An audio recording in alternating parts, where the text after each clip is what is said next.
Čaute, ja mám doma potkana. Ja nemám psa, ale chodí k nám na návštevu. Zase ešte jeden potkan. A tak to proste je. Takže tí dvaja potkani sa kamarátia a ten pes, čo k nám chodí, tak to není iba jeden. Potom ešte druhý chodí k nám na návštevu, ale to už s majiteľom, lebo ten bez majiteľa sa nikam nepohne.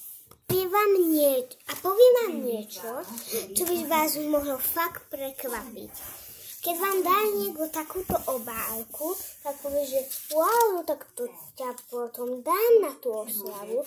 Ale keď sa pozľudnú a máš tam napísané, že pozývam ťa na oslavu mojich 8 narodenín, budem veľmi šťastná, keď prídeš, miesto avión, čas 10:00, 12:00,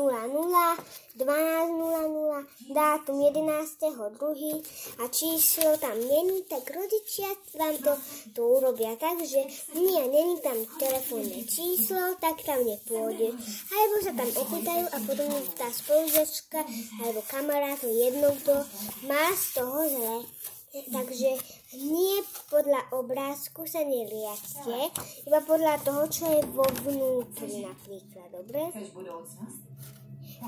Takže, ak je to v avióne, tak tajný kód vám bohužiaľ ukázať nemôžem, ale uvidíme, že či vôbec tam ja pôjdem, lebo to som dostala od spolužiačky.